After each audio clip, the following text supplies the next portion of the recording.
La Voz del Derecho presenta Panorama Económico. Los hechos, las cifras, las medidas oficiales, el sistema cambiario, monetario y crediticio. Dirige y conduce Luis Alberto Ávila.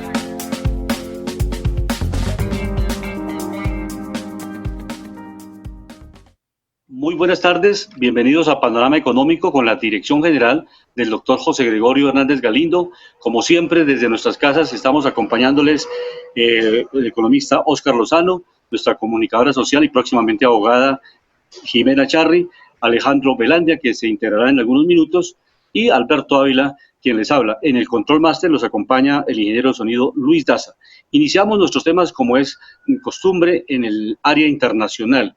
Los temas más importantes, el análisis del panorama internacional, qué le pasa al mundo, cómo se está desarrollando esta situación de pandemia que estamos viviendo y cómo actúan las entidades multilaterales, cómo las Naciones Unidas, la Organización de Naciones Unidas, que es una entidad que nace después de la Segunda Guerra Mundial, precisamente para mitigar, para distensionar el mundo y para que no se vuelva a repetir esta escena de una tercera guerra mundial, pues Naciones Unidas ha desarrollado un trabajo importante.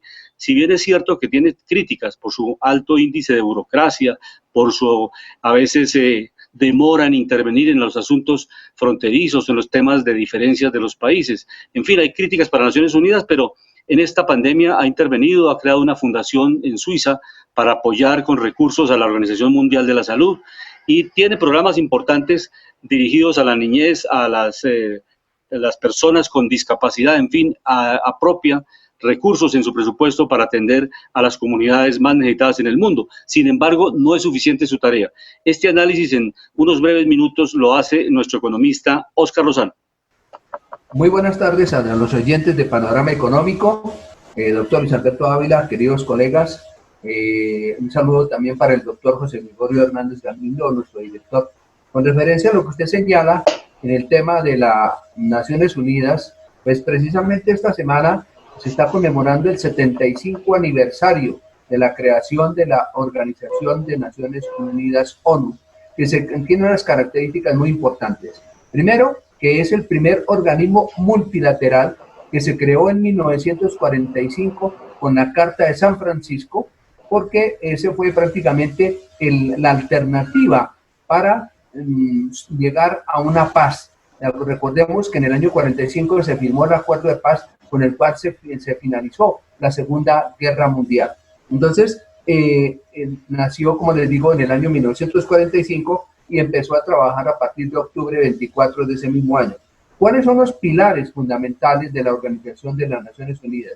Son varios. El primero es la paz mundial. La ONU trabaja en ese sentido, la paz mundial y también el tema de los derechos humanos, como también el desarrollo económico y social. Son tres puntos importantes a través del Consejo Económico. Pero, ¿qué se ha venido trabajando de ahí hacia adelante?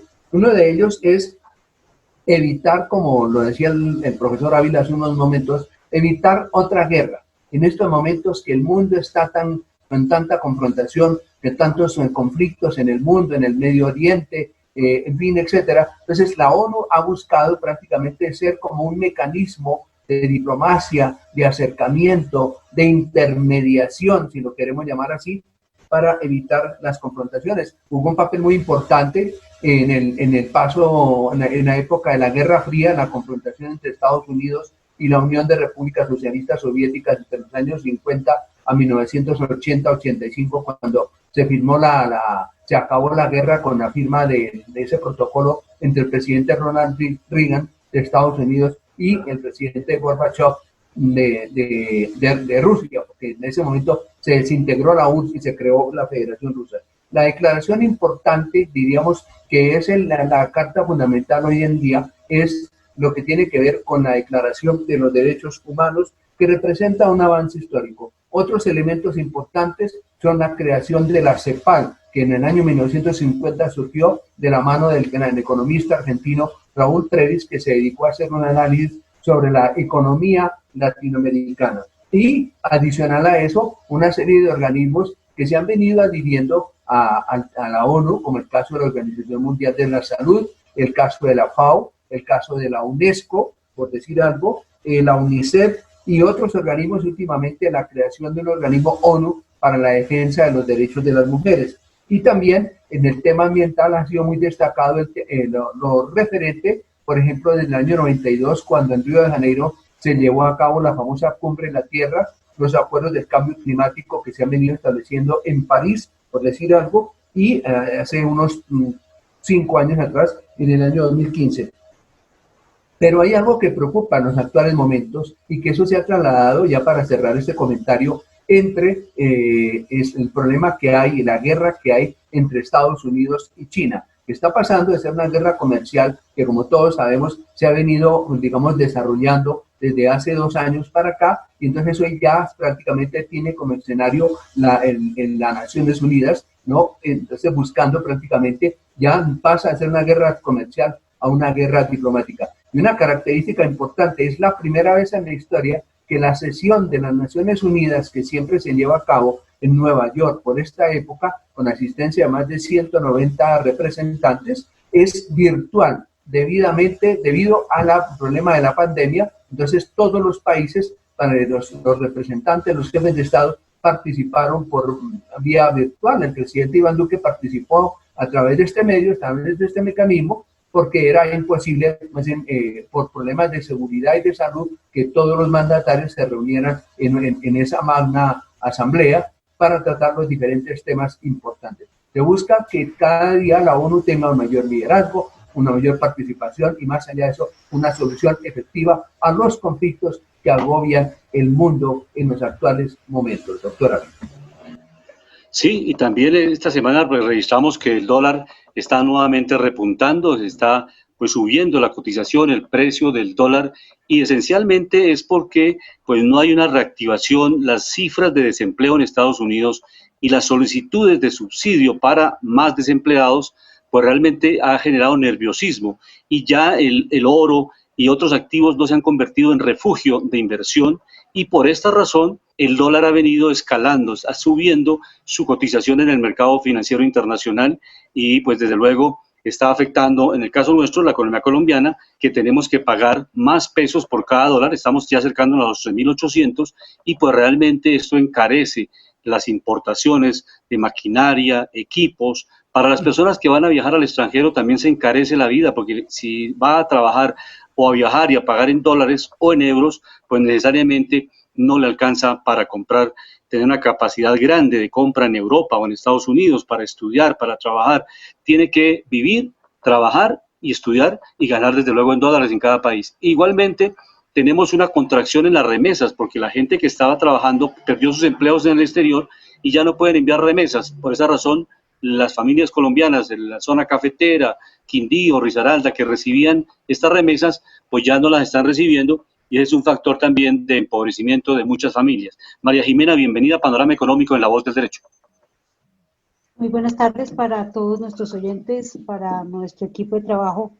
Doctor, una de las noticias que hemos registrado es que de los recursos destinados para ayudar en esta crisis por el COVID, solo se ha asignado el 42.7%. ¿Cómo puede ser posible? Recuerdo que en algunos de los programas que hicimos habíamos hablado sobre eso, pero ¿cómo al día de hoy no se han utilizado todos los recursos para sí, María Jimena. Uno de los argumentos del gobierno es que se está reservando para el final de la pandemia, en los rebrotes que se pueden presentar, y como una especie de conservar recursos para utilizarlos de manera más prudente en el desarrollo de la pandemia, pospandemia, y la posibilidad de que haya rebrotes de esta pandemia que estamos viviendo. Entonces, ese es un argumento del gobierno. Desde luego, el director del Observatorio de Estudios Fiscales de la Universidad Javeriana, que estuvo con nosotros hace unos programas, él manifestaba que no es justo que se dejen cerrar empresas, se entre en crisis, en quiebra, y no se utilicen de manera más rápida estos recursos, y no se haya podido atender, como lo han presentado en el Congreso los senadores Iván Marulanda y más de 50 senadores, la renta básica universal, sino que se haya acudido a un mecanismo más sencillo, que es un ingreso solidario de solamente 160.000 pesos, que realmente eso no alcanza ni para un mercado integral. Esos son recursos que ayudan a la gente, pero es una mitigación muy pequeña. Entonces, esto ha recibido una serie de críticas de la oposición en Colombia, porque el gobierno realmente no ha utilizado los recursos como se tienen que utilizar. Pero vamos a más adelante escuchar al ministro de Hacienda, pero inicialmente vamos a entrar en un tema muy importante que tiene que ver con la realización de la 13ª Conferencia Iberoamericana de Justicia Constitucional, porque estamos en la voz del derecho y aquí los temas constitucionales, los temas políticos tienen que ver mucho con la economía. En la medida que haya justicia, que haya seguridad jurídica, las empresas extranjeras, la inversión extranjera puede tener confianza en Colombia y esta seguridad jurídica tiene que darse en todos los aspectos. Vamos a escuchar a la presidenta de la Corte Constitucional de Colombia, quien se va a manifestar relacionando este tema de cómo esta pandemia ha generado pues toda una emergencia económica y necesariamente se ha concentrado en el Poder Ejecutivo muchas responsabilidades que debe estar muy pendiente la Corte Constitucional para hacer el control de exequibilidad de los decretos y igualmente el Congreso de la República debe ejercer un control político muy fuerte para que este poder no se extralimite por parte del gobierno. Escuchemos a la presidenta de la Corte Constitucional de Colombia en su intervención en esta 13ª Conferencia de la Justicia Constitucional. Si esto es así, debe ser regulado para que, llegado el momento, se actúe dentro del derecho. Colombia ha seguido la opción de regular los estados de excepción de manera explícita, pero al igual que ocurre en el resto de Latinoamérica, los estados de excepción han servido en nuestro país para los usos perversos temidos por sus detractores. En climas de confrontación política ha sido utilizado para perseguir y acallar opositores, y en contextos de confrontación armada ha servido para instaurar lo que se ha denominado una guerra civil legal. En la década de los 80, la Corte Suprema de Justicia de Colombia criticaba lo que llamaba el poder legiferante del presidente de la República. Que el Ejecutivo tuviese poderes legislativos se había convertido en la regla. La legislación sobre toda aquella importante y que definía realmente el alcance de los derechos de las personas se hacía a través de decretos presidenciales con fuerza de ley. La expedición de leyes por parte del Congreso se había convertido en la excepción. Es por esto que la Constitución Política de 1991 tuvo como uno de sus principales derroteros controlar el ejercicio abusivo y exagerado de esta figura constitucional.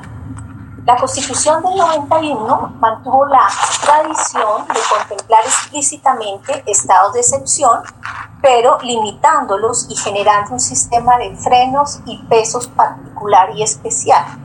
Se buscó, para decirlo de alguna manera, domesticar las fuerzas bestiales que se pueden liberar en estos contextos de emergencia. La Carta Fundamental reconoce expresamente la facultad para dictar estados de excepción, pero a la vez impone límites materiales, como no poder suspender los derechos humanos ni las libertades fundamentales o no interrumpir el funcionamiento de las ramas del poder público. También impone límites procedimentales. Todo decreto expedido con base en tales facultades debe someterse a la ley estatutaria que el Congreso expida para regular la materia y debe ser objeto de control judicial automático e integral. ¿Cuál ha sido el impacto de este camino seguido por la Constitución del 91? Se ha impedido que los estados de excepción se desborden como venía ocurriendo hasta entonces. En esta corta intervención es imposible responder de forma extensa y definitiva tan difícil pregunta. No obstante, es posible presentar algunos indicios de que quizá la ingeniería constitucional sí ha servido para tratar de controlar las fuerzas bestiales que un estado de excepción puede liberar. Adicionalmente, y para finalizar, identificaré ciertos aspectos que plantean dilemas y nuevos retos. En el contexto académico, Algunos trabajos recientes han logrado mostrar que las herramientas constitucionales del Estado Social de Derecho, que se ha gestado desde 1991, han logrado controlar y evitar los excesos de los estados de excepción. De forma particular, el constituyente buscó dos límites. Uno, impedir que los derechos fueran suspendidos o que fueran limitados y restringidos más allá de lo necesario. Y dos, impedir que el Poder Ejecutivo se convirtiera en la fuente regular y ordinaria de producción legislativa, como había ocurrido hasta entonces. En efecto, un estudio de la profesora Meriluz Tobón Tobón muestra cómo el gobierno elegido para el periodo 2002-2010 no empleó de forma importante esta figura para adelantar su política de seguridad democrática. En esos años se aprobaron normas que daban competencias al Poder Ejecutivo para actuar y enfrentar las amenazas al orden público. No obstante, estas reglas jurídicas, producidas al inicio del presente siglo en medio de la guerra contra el terrorismo, no fueron producto en su mayoría de estados de excepción, sino de procesos democráticos ante el Congreso. La jurisprudencia, aplicando la Constitución, ha sido clara en señalar que una restricción o limitación a un derecho fundamental tiene un origen democrático y deliberativo en el Congreso. Impone al juez constitucional, en consecuencia, un deber de deferencia.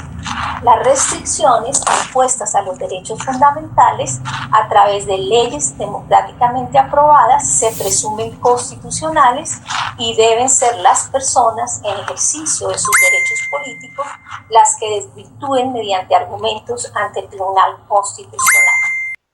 Escuchábamos a la intervención de la doctora Diana Fajardo Rivera, presidenta de la Corte Constitucional de Colombia, en el congreso que se está realizando hoy a nivel iberoamericano.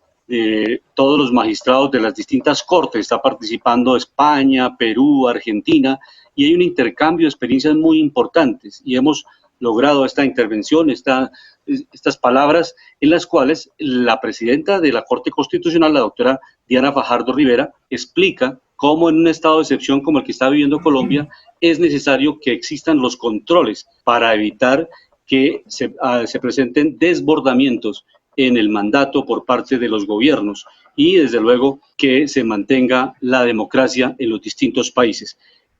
Profesor Óscar Lozano.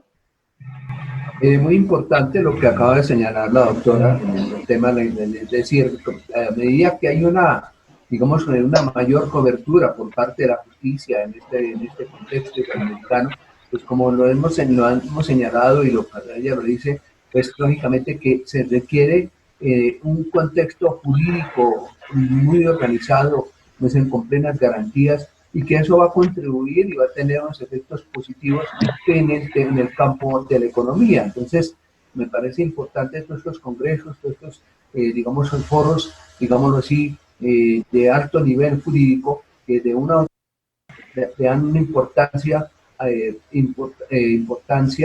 todo este desarrollo, y además porque determinan de una u otra forma algo que es importante y que necesitamos en Colombia y en el mundo: un verdadero orden jurídico y una verdadera justicia iberoamericana en ese sentido. Y tenemos la presencia de Alejandro Velandia, quien nos participa con el análisis de las distintas tendencias, los indicadores. Estábamos preguntando al comienzo del programa, Alejandro, por qué el dólar está subiendo y por qué ya el oro está bajando. Obviamente ya no se está convirtiendo el oro en el refugio de inversionistas. ¿Qué ha pasado en esta semana? Las tendencias, cómo se ha comportado el mercado financiero a nivel internacional. Bienvenido a Panorama Económico, y en estos minutos de esta sección internacional, entreguémosle los indicadores internacionales a los oyentes de La Voz del Derecho en Panorama Económico.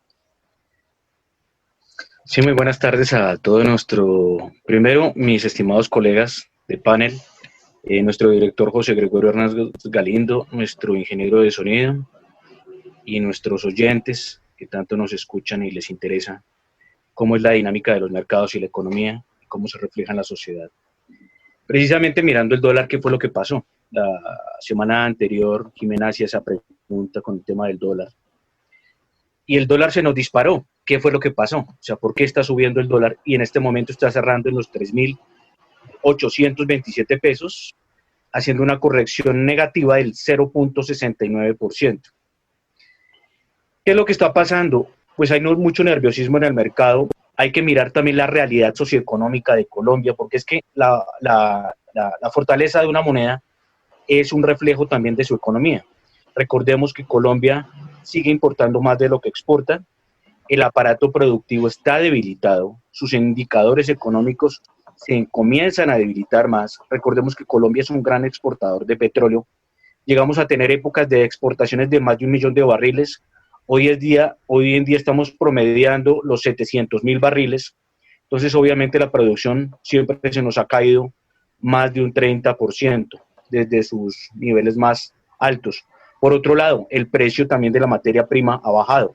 Miremos que el precio del crudo está más o menos también bordeando los $40. Recordemos que, por ejemplo, Ecopetrol es productiva en un nivel de precio a $29 el barril. Es un precio a nivel de producción. De ahí para adelante empieza a generar ya lo que es la parte de utilidad. Con el tema de refugio del oro, de la plata, ¿y qué pasa con el dólar? ¿Qué fue lo que pasó también? Otro ingrediente. Yo decía en el análisis de fuerza fundamental que obviamente a Estados Unidos, al bajar su tasa al 0% y al menos 0.25 negativo, entre ese rango se está manejando, pues obviamente el dinero prácticamente no tiene un costo de interés sobre la divisa. Y por otro lado, el paquete de estímulo económico que han inyectado al mercado, más el que se viene, pues obviamente ¿qué es lo que genera en la idea general? Que la materia prima en divisa pues va a aumentar. Cuando una materia prima aumenta en divisa, pues obviamente su valor se tiende a caer con los demás pares de monedas o con sus comparativos. Esto sí le sucedió más que todo con el euro, pero con Colombia, ¿qué es lo que pasa? Pues no se ha visto la misma fuerza y también por lo que esta semana hubo nerviosismo en el mercado a nivel de riesgo. Cuando hay aversión al riesgo, pues obviamente los grandes capitalistas, las grandes financieras, los grandes fondos, los grandes bancos, pues corren a refugiarse en dólares y en activos que generan dólar. ¿Esto por qué? Pues primero porque el dólar es la reserva número 1 a nivel global. 2, es porque la democracia que más garantiza el tema de los capitales. Y esto obviamente pues con otros ingredientes. Mirando, por ejemplo, el tema de tasas a nivel mundial, recordemos que decíamos que la Reserva Federal de los Estados Unidos tiene su tasa del 0% a menos el 0.25% negativo. En el caso del Banco Central Europeo, la tasa es del 0%, en el Banco Central del Reino Unido es del 0.10%, otra economía muy grande a nivel global, esta es la tercera por Producto Interno Bruto, que es Japón, tiene su tasa negativa en menos el 0.10%, China, que recordemos es la economía a nivel global segunda en posición por tamaño de su economía, la vemos en el 4.35%, su tasa representativa de Banco Central. En el caso de economías grandes en Sudamérica como la de Brasil, vemos que la tasa está en el 2%. ¿Qué es también lo peligroso para Colombia en donde deje sus tasas así en el 0%? Pues que Colombia no tiene mucha capacidad de reacción y no tiene muchos instrumentos financieros para poder apalancarse. Recordemos que el tema de la emisión también debe estar anclada a la productividad, porque un país que genera mucha emisión y no es muy productivo en sus sectores de desarrollo económico, pues le sucede lo que le sucedió a Venezuela. El presidente le daba de un día para otro decir que iban a aumentar el sueldo 50% el salario mínimo y al otro día la inflación estaba disparada. Eso es porque precisamente las condiciones del mercado no están preparadas para hacer ese tipo de cosas. Las monedas reservas sí pueden hacer eso. ¿Por qué lo pueden hacer? Porque son, por un lado, economías productivas, sea a nivel financiero o a nivel de transformación de materias primas o a nivel de transabilidad. Perfecto, Alejandro. Es un análisis bien importante para Panorama Económico. E igualmente, iniciamos nuestra sección de Panorama Económico Nacional viendo cómo está la situación en el país, por qué financiar a las grandes empresas, y vamos a escuchar el análisis que hace el ministro de Hacienda en su intervención en una importante reunión, que él declara que es necesario inyectarles recursos a las grandes empresas porque allí están cerca de 10 millones de trabajadores de unos niveles medios y altos que es importante ayudarlos para que no entren en una crisis total. Escuchemos al ministro de Hacienda, Alberto Carrasquilla.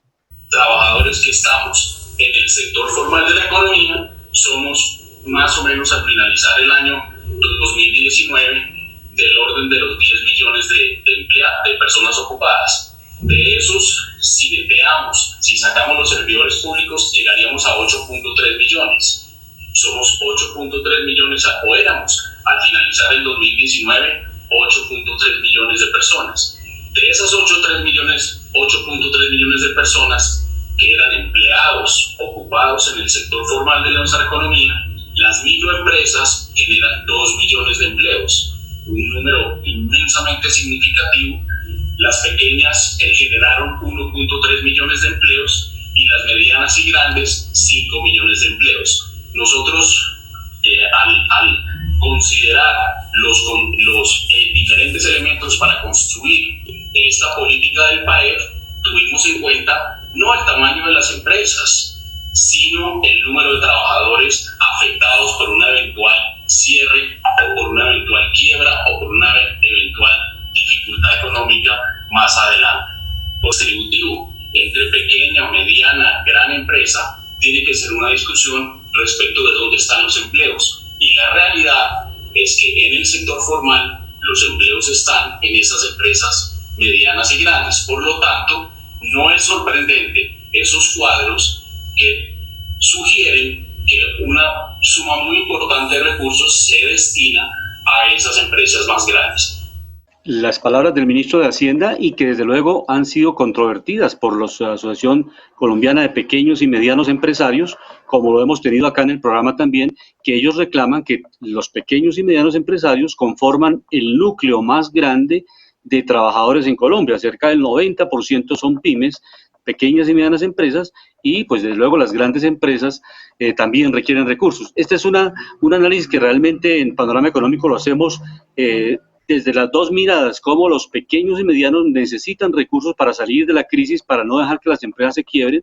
Las grandes también lo requieren, pero la principal crítica está en que sean empresas colombianas, que tengan sus accionistas en Colombia, que tengan ese músculo financiero acá en Colombia, que hayan generado empleo en el país y que estén dispuestas a seguir jugando por Colombia. Entonces, este análisis que hacemos acá desde el punto de vista de las dos vertientes, de los pequeños y medianos empresarios, el punto de vista del ministro, cómo sustenta para que se pueda dar préstamos, por ejemplo, a Avianca, que fue un intento, porque ya realmente el Tribunal Administrativo de Cundinamarca suspendió esta posibilidad de crédito, y ya hoy el viceministro, que lo vamos a escuchar más adelante, pues reconoce que este crédito realmente no se va a poder dar porque ya no están dadas las condiciones. Y segundo, que Avianca ya está consiguiendo los recursos en el mercado financiero internacional, como es lo lógico. Una empresa con músculo financiero no es lo mismo que un gran conglomerado vaya al mercado financiero internacional, al mercado de acciones o en las distintas opciones de crédito internacional, porque tiene el respaldo suficiente y lo puede hacer.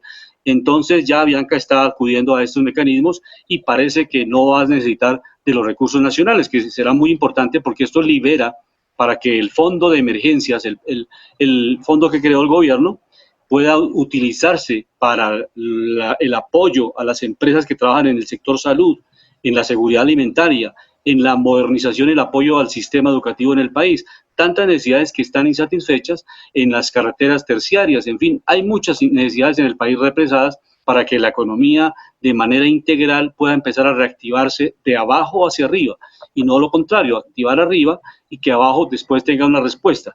Entonces, estos mecanismos han sido muy importantes. Pero escuchemos al viceministro de Hacienda, quien hace referencia también a cómo se están cayendo los decretos de emergencia. La Corte Constitucional está declarando inexequible varios de los decretos, especialmente la parte de compra de activos o venta de activos que estaba previsto en uno de los decretos de emergencia. Escuchemos al viceministro Juan Alberto Londoño.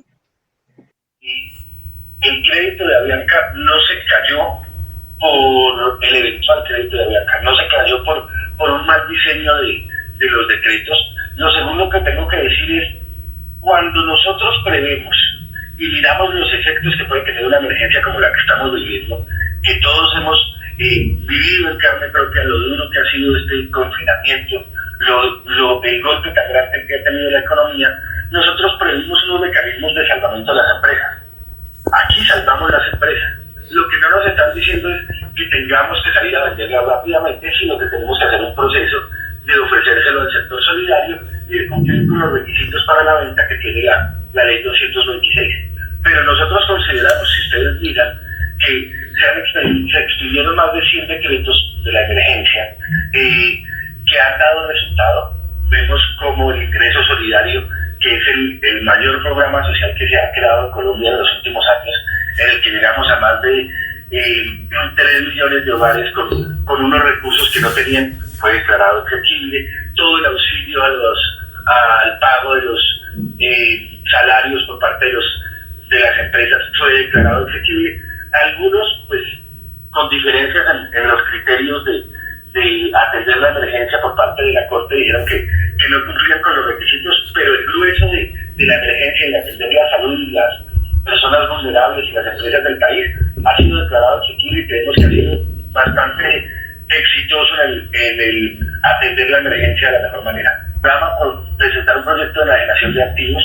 Como les decía, la enajenación de activos en el país está autorizada desde la ley 226. Esto era crear un mecanismo más expedito para aquellas empresas de las que nos hagamos dueños a causa de la pandemia. Es que esas empresas de las que nos hagamos dueños a causa de la pandemia no son por una decisión estratégica del país de decir yo quiero ser dueño y desarrollar este negocio, sino por salvar sectores de la economía que se ven enfrentados por la pandemia. Decirlo así, yo lo que diría es, el gobierno nacional desde el principio dijo yo soy prestamista de última instancia. ¿Eso qué quiere decir?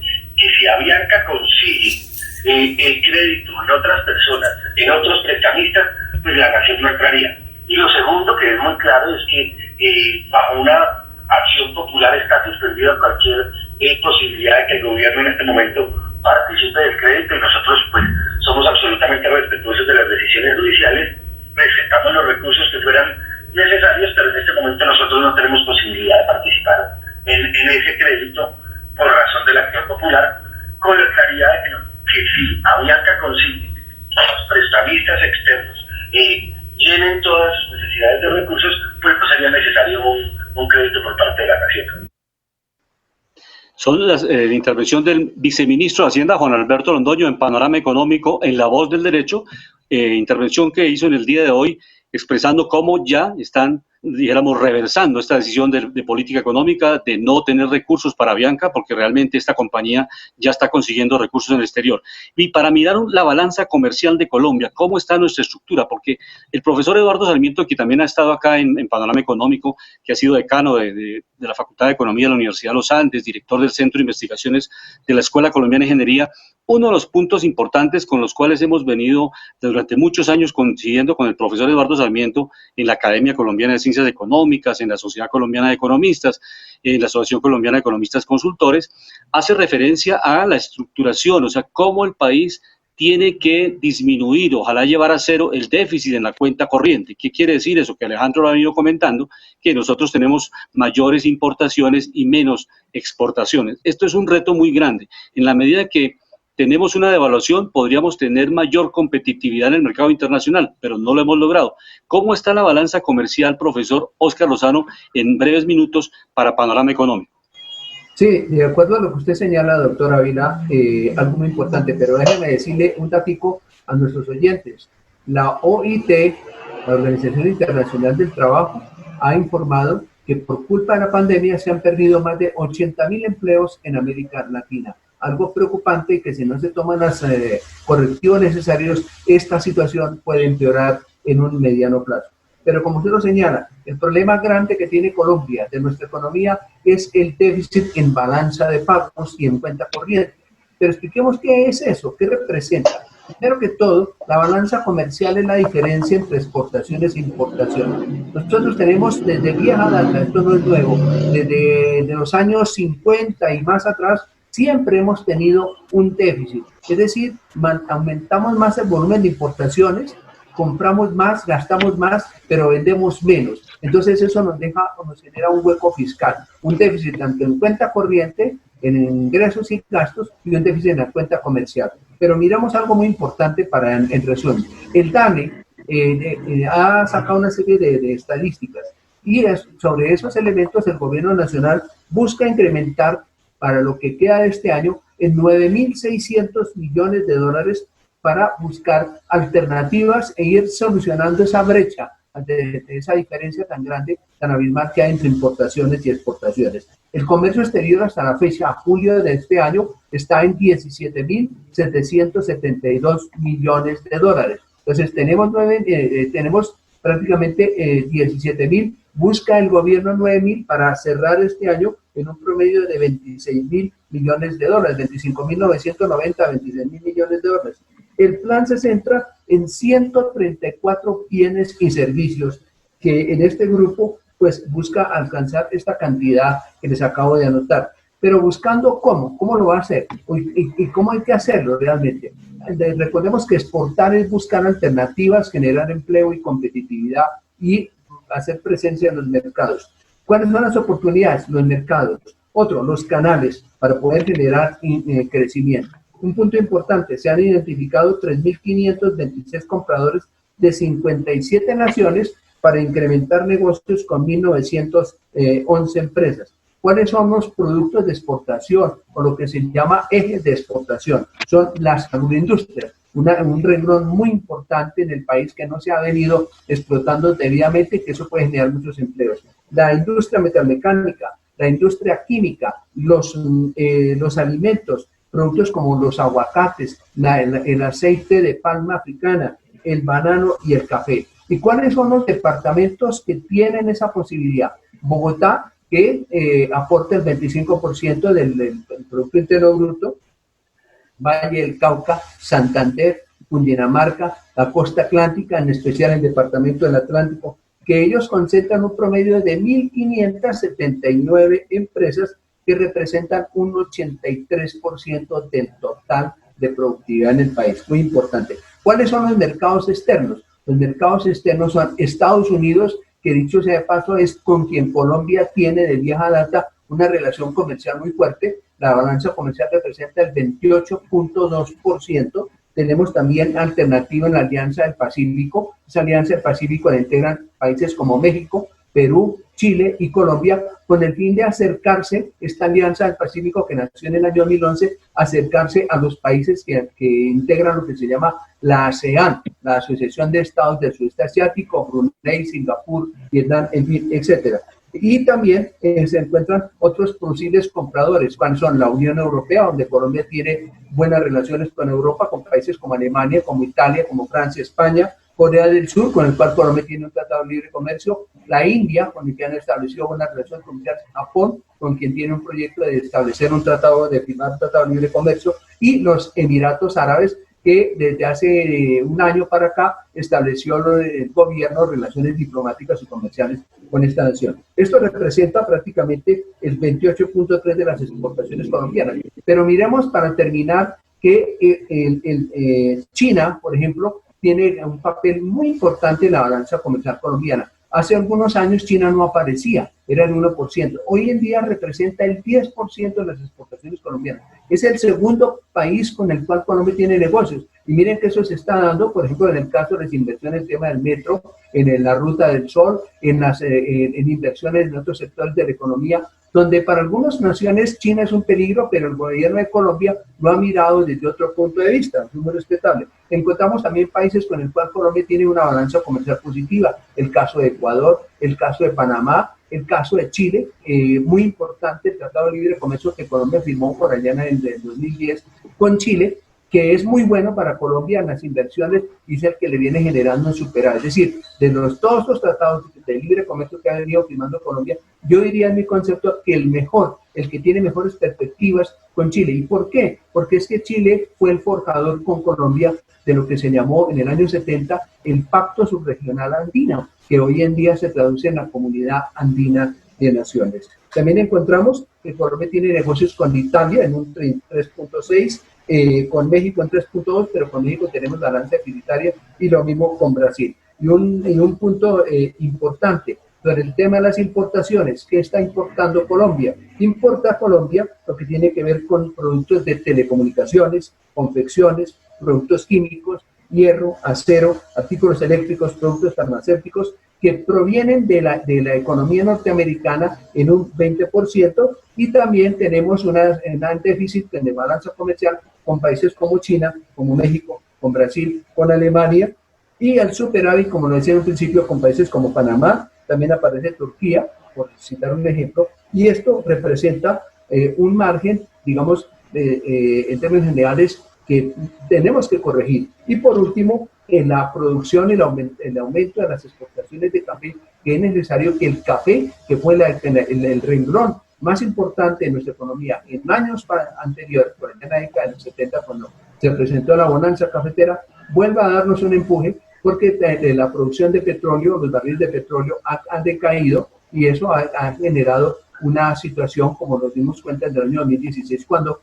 por la caída del precio del petróleo a nivel internacional de 90 a 50 y 30 dólares, pues lógicamente tuvo sus efectos negativos en la economía nacional. Entonces, en términos generales, y para terminar, este es un proyecto ambicioso que busca aumentar la canasta exportadora, de que Colombia necesita recibir ingresos por esa parte.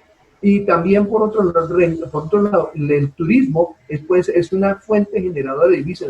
Cuando se habla de reactivar el turismo en ciudades como Cartagena, como Santa Marta, como San Andrés, esto le puede generar muchos ingresos a la economía. Esperamos a ver, hay que lo miramos muchas veces con escepticismo, si realmente todos estos ingresos, toda esta meta que ha fijado el gobierno colombiano de 25.000 a 26.000 millones se pueda cumplir, y si no, ya habría que esperar, por lo que queda muy poco tiempo en el año 2020, estamos prácticamente en el último trimestre, de aumentar y generar un gran volumen de exportaciones. Muy bien, profesor Lozano, con este análisis de la balanza comercial, cómo a través de esta etapa que estamos viviendo de devaluación, o sea que nuestra moneda se está devaluando, tenemos una etapa que es favorable para incrementar las exportaciones. No lo hemos logrado porque la pandemia, desde luego, ha generado una contracción económica.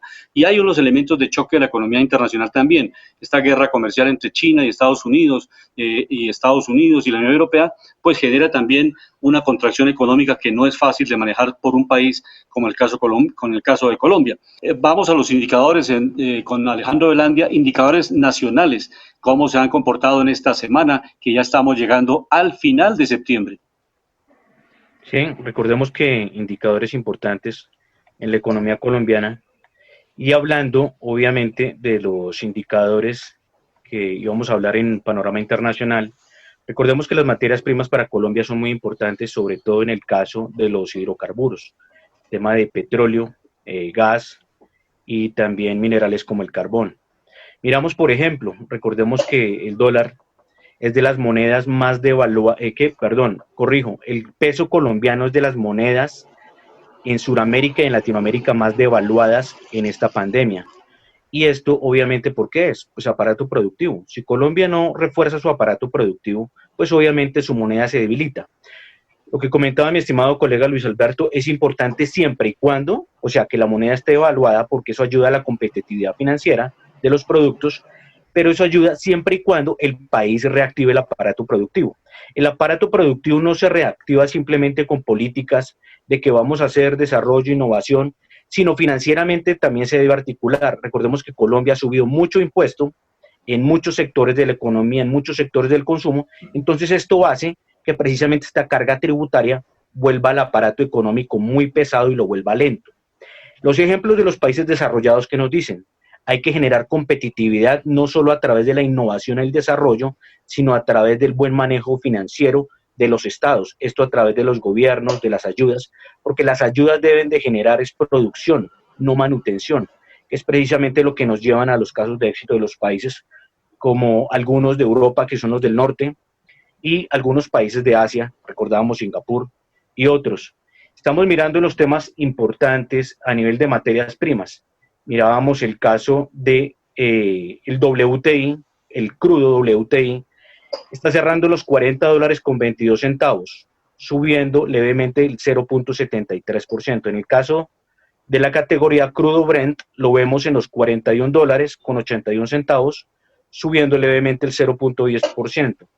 El gas natural lo estamos viendo en los 2.191 puntos, subiendo el 3.11%. En el caso del oro, que lo citaba mi estimado colega Luis Alberto, porque ha tenido un pequeño retroceso, por decirlo así. Hoy está cerrando en los $1.870, subiendo el 0.10% positivo. Entonces, haciendo un consenso, ¿qué era lo que pasaba? ¿Por qué el oro se venía devolviendo de valor? ¿Qué es lo que sucede?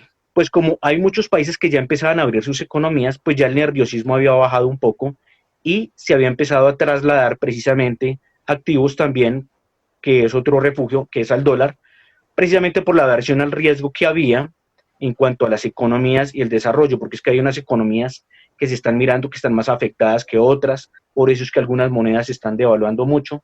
Entonces, en el caso del oro, pues nunca hay que perderlo de vista. ¿Por qué? Porque donde se recrudezca la crisis, pues obviamente puede ser un buen activo refugio. En el caso de la plata, está en los $23 con 13 centavos y está también subiendo levemente el 0.11%. Recordemos que estos datos son en tiempo real en el momento de grabar el programa. Hay una cosa, haciendo consensos para poder anclar estos temas, así como lo estaba haciendo mi estimado colega, la enajenación de activos. Enajenación de activos en el país es peligrosa. La enajenación pues, es lo mismo que la venta. Por ejemplo, activos productivos que hemos vendido en Colombia. Lo recordábamos, Terpel, que es una compañía que vende en el sector energético, gasolina, compañías de carbón, unas que sirven para energético, otras que sirven también para transformación de minerales como el hierro, que se transforma en acero. Vender los activos estratégicos es peligroso, sobre todo vender empresas que los transforman. ¿Por qué? Porque estos son compañías que generan mucho ingreso a la nación por un tema primero de regalías, que es importante, y también por un tema de impuestos y por un tema de ganancias utilidades en el caso de Ecopetrol. ¿Cómo se pensaba vender una subsidiaria de Ecopetrol que transportaba, por ejemplo, petróleo a través de los oleoductos en Colombia, que es la CENI? Es una buena compañía que registra una buena caja, registra buenos ingresos Ecopetrol y prácticamente la rentabilidad versus sus activos es muy buena. Entonces, la invitación ¿cuál es? Hay que hacer lo opuesto. Precisamente Colombia tiene que crear esos activos bien manejados, sin corrupción, con eficiencia financiera, como lo hacen las compañías privadas, para esto crear precisamente un aparato productivo grande en un sector que es estratégico para Colombia, que ha sido la energía, que durante más de 20 años nos ha salvado en esta economía que le hemos tenido en déficit, precisamente es por falta de buenos manejos, por un lado tributarios, por otro lado de productividad a nivel de sectores, y por otro lado también pues por falta de innovación y desarrollo. Esto precisamente todo parte de la base del manejo de los dineros públicos. Había una cosa en Colombia que se estaba hablando, que quería terminar, las protestas. Esto obviamente es panorama económico, pero lo uno se ancla a lo otro y lo voy a explicar. La gente, ¿por qué protesta? Porque obviamente no tienen sus necesidades cubiertas. Pero cuando a la gente le explican, es que el gobierno, en sus tres ramas, porque no es el ejecutivo nomás, sino es el legislativo, el judicial y el ejecutivo, manejan mal las políticas, manejan mal los dineros, derogan decretos, por ejemplo, como el 20% sobre las pensiones y los sueldos de servidores públicos que subían más de 10 millones hasta 40 millones, el 20% que eso lo ayudaba a la masa de la población. Esto era por crisis, esto era temporal. Entonces hay que mirar una cosa. Las protestas son porque se le vulneran los derechos precisamente a las personas. Si a las personas por otras leyes que la gente no entiende o no analiza, se le explica que es que todo hace parte de lo mismo, ahí se dan cuenta que todos estamos en el mismo barco y que todos debemos exigir que Colombia administre bien los bienes, porque como lo decía el profesor Oscar, Colombia desde sus inicios siempre viene teniendo problemas, pero ¿por qué? Es por la corrupción. ¿Y la corrupción de dónde parte? Desde los poderes, porque los poderes están hechos para precisamente administrar los bienes públicos. Si tenemos un mal manejo, pues la historia no cambia. Hay que decirles a ellos otra cosa, recordársela, por favor. Son servidores públicos, no monarcas públicos, por eso nos independizamos de monarquías, para tener más derechos en una sociedad y que nuestros recursos vayan a todos los que aportamos, que somos todos, más unos que otros, pero precisamente, si todos aportamos, todos recibimos. El principio de la economía con la política es básico, ¿por qué? Van de la mano. ¿Quiénes son los que ponen las leyes? Los actores del mercado, y esos debemos ser todos nosotros. A nivel de ayuda de las empresas, claro, hay que ayudar a las grandes, a las medianas y a las pequeñas. Acá nadie Perfecto, lo tenemos. Alejandro. Es muy importante. Muchas gracias. Ok, vamos a escuchar al profesor Salomón Kalmanovic, que fue codirector del Banco de la República, decano de Economía en la Nacional, decano de Economía de la Jorge Tadeo Lozano. Él va a hacer un análisis muy importante relacionado con el Banco de la República. En este momento está de gerente el doctor Juan José Echavarría. Él va a cumplir 70 años, pero realmente en esta cooptación de las entidades, así como se está cooptando la Contraloría, la Fiscalía, la Procuraduría, la Defensoría del Pueblo, por parte de un solo sector político, pues este análisis es muy importante. Escuchemos al profesor Salomón Kalmanovic en el análisis del Banco de la República. Es que el Banco Central tiene un régimen especial y digamos, apoyado en eso, la Corte debiera fallar a favor de que también la edad de retiro de los altos funcionarios del banco no tiene que ser la que se aplica a todos los funcionarios públicos, porque digamos no son funcionarios de igual rango. Y digamos, como tú decías, pues hay una sabiduría acumulada, una experiencia que puede ser utilizada de manera muy productiva, tanto en el análisis monetario que hacen los codirectores y de política cambiaria, sino también en el caso del gerente de la República, que tiene que dominar todos estos campos de la economía, las finanzas, la regulación de los bancos, prevenir crisis bancarias, todas estas cosas. Eso es importante contar con personas que tienen una gran preparación académica y una larga experiencia en el sector público. La intervención del profesor Salomón Kalmanovic hace referencia a lo siguiente. El doctor Juan José Echavarría se acerca a los 70 años. Hay una norma que no permite que las personas mayores de 70 años ocupen cargos públicos. El argumento del profesor Salomón Kalmanovic es que el Banco de la República es una entidad autónoma creada por la Constitución de 1991, se le dio la autonomía a la Junta Directiva del Banco de la República, y que con esa autonomía el Banco de la República debe acumular esa experiencia, que hay personas que tienen mucho conocimiento acumulado y que no importa la edad si la persona está en unas excelentes condiciones de salud, en este caso el doctor Juan José Echavarría.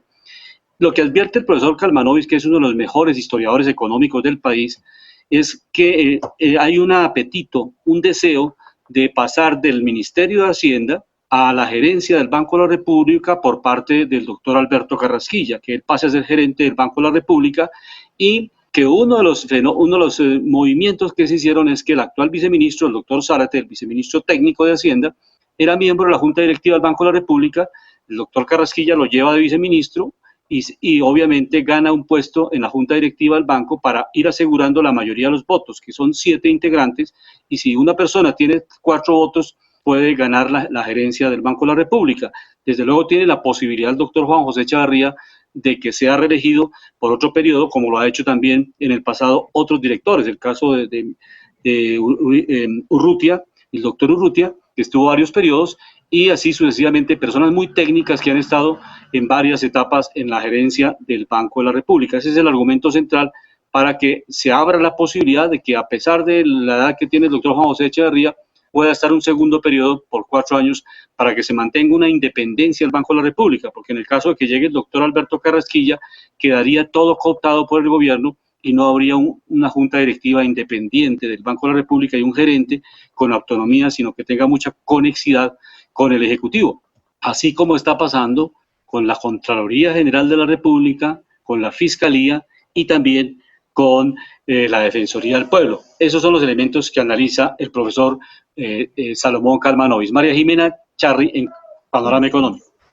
Doctor, los empresarios siguen solicitando el subsidio al consumo y créditos directos, por un lado.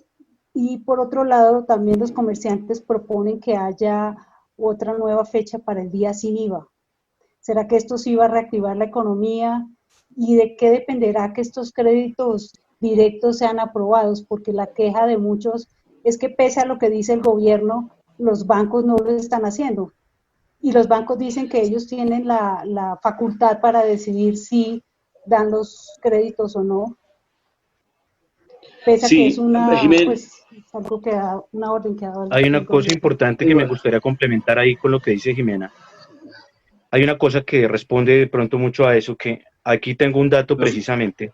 Nos quedan dice, 2 minutos del programa. Donde dice que las ganancias de los bancos han bajado drásticamente, ¿no? O sea, dice que a julio los bancos reportaron ganancias un 43% inferiores al mismo periodo del año pasado.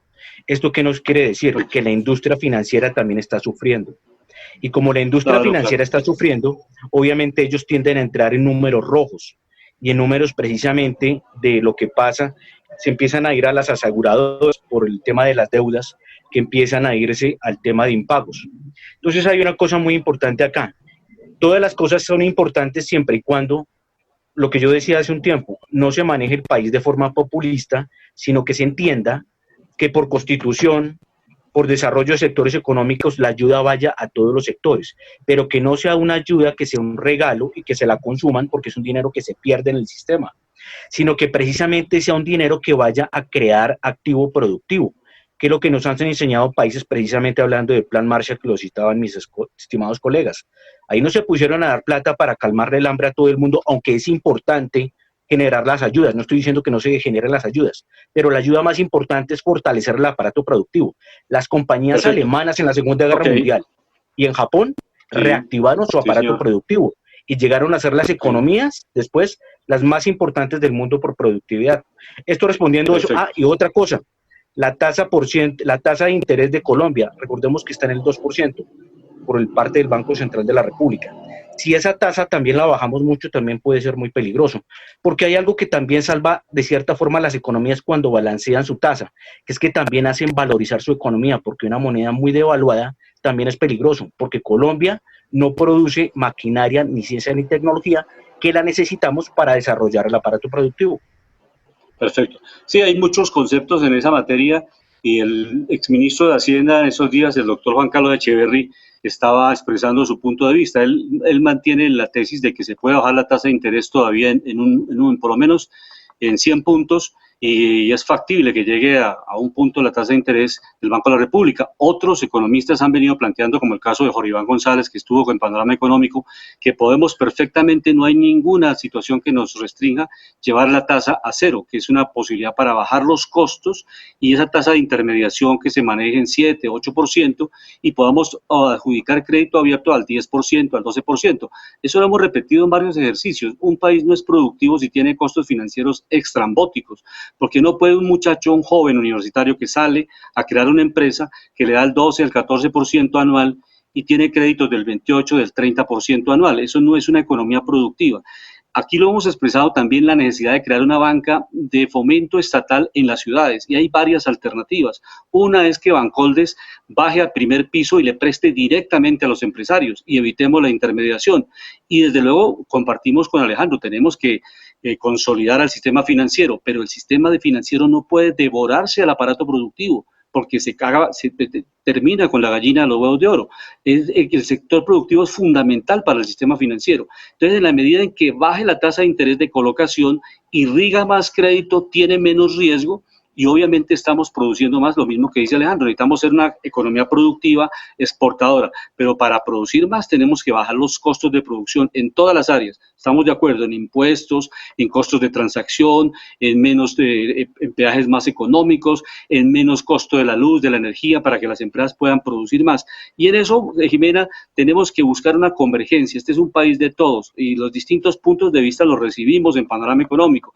El punto de vista de Jorge Iván González, el punto de vista del profesor Salomón Kalmanovic, que él dice que hay espacio fiscal para inclusive hacer un préstamo al gobierno. Él fue codirector del Banco de la República y él obviamente conoce la Constitución y conoce el artículo 373 de la Constitución, que dice que no importa que la moneda sea reserva, el país tiene una soberanía monetaria y puede emitir dinero si la Junta Directiva del Banco de la República, lo dice el artículo 373 de la Constitución de Colombia, si por unanimidad la junta directiva aprueba un préstamo, lo hace. El doctor José Antonio Campo, cuando intervino la vez pasada, decía que hasta el momento hemos tenido una política monetaria expansiva a través de la compra de títulos, a través del mercado financiero, de las operaciones de mercado abierto. El Banco de la República ha salido a irrigar, a hacer política monetaria expansiva.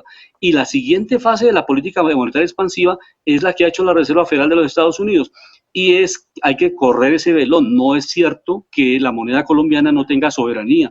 Por eso es que no es bueno que dolaricemos la economía, como lo hizo Ecuador, porque perdemos la soberanía monetaria.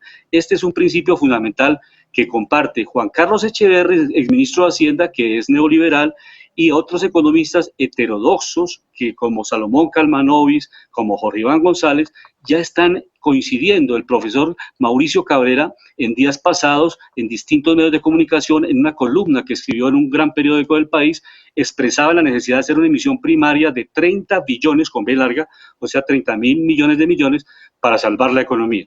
Pero vamos a nuestra sección del distrito. ¿Cómo está el panorama distrital? Escuchemos a nuestra alcaldesa de Bogotá frente a los créditos justamente para las pymes. Que el préstamo a la aerolínea Avianca. Impuestos de los colombianos para financiar empresas extranjeras, mientras nuestros comercios, pequeños y medianos empresarios todavía pierden empleo, no tienen crédito, no tienen subsidio a la nómina. Eso no tiene ningún sentido. Bogotanas, colombianas, pequeñas, medianas empresas y comercios, y no que se los lleven por privilegio y abuso de poder las empresas extranjeras. María Jimena, ahí está un ejemplo de cómo la alcaldesa de Bogotá está sustentando su posición, o sea que no se puede, ya realmente ya no se va a poder, ya el gobierno lo reconoce. Hoy estuvo con nosotros el viceministro de Hacienda, que reconoce que están dando un reverso y que ya no hay crédito para Avianca, pero en su momento generó polémica, que justamente no se podía utilizar 370 millones de dólares que provienen del ahorro de los colombianos, de los fondos de pensiones territoriales que se recogieron en el fondo de emergencias, el fondo de emergencias para la pandemia, y que esos recursos eran fundamentales, son fundamentales para irrigarlos en las pequeñas y medianas empresas con capacidad de expansión que generan también mucho trabajo. Entonces, ese es el punto de vista de la alcaldesa mayor de Bogotá. Llegamos al final del panorama económico con la dirección general del doctor José Gregorio Hernández Galindo. Hoy les acompañamos cada uno de nuestras casas, Alejandro Velandia, Jimena Charri, Óscar Lozano, Alberto Ávila, y en el control estuvo el ingeniero Luis Daza. Muy buena tarde para todas y para todos. La Voz del Derecho presentó Panorama Económico. Los hechos, las cifras, las medidas oficiales, el sistema cambiario, monetario y crediticio. Dirige y conduce Luis Alberto Ávila.